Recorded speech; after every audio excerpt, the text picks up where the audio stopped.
На Якутской ГРЭС-2 на данный момент запущено 3 турбины.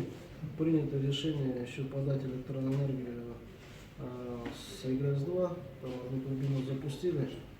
Будем подавать с ГРЭС-2 электроэнергию на Табагинскую подстанцию.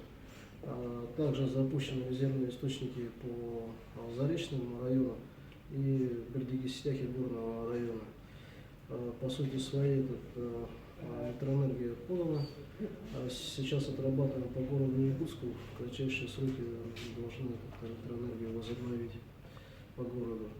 В части обеспечения водоснабжения у нас водозабор уже под электроэнергией.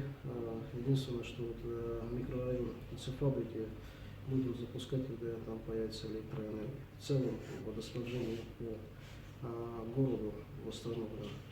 На контроле находится ситуация по объектам здравоохранения.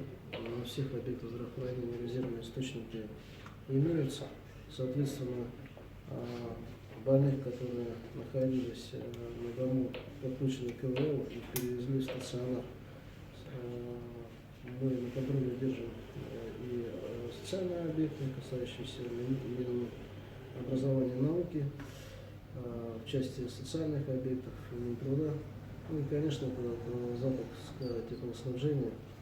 У нас те объекты, которые не подключены к энергоснабжению, на всех контейнерах стоят репы.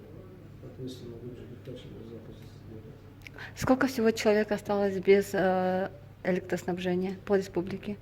Сейчас нужно сказать, в силу того, что по Заречью мы практически везде дали, может быть, отдельные населенные пункты без электроснабжения находятся.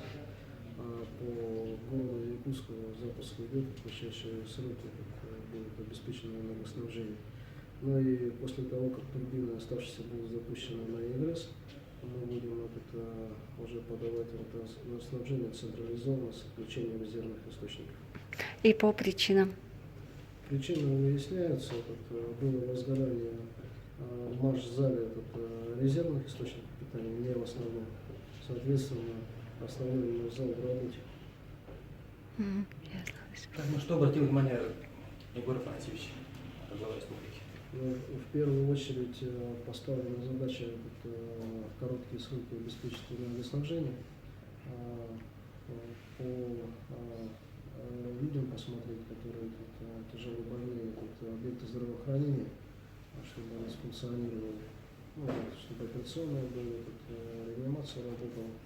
Соответственно, глава поручил посмотреть по работе светофоров, потому что и дал указание МВД усилить патрулирование в силу того, что энергоснабжение было нарушено.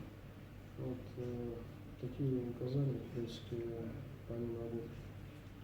А сколько человек пострадало и известно ли состояние пострадавших?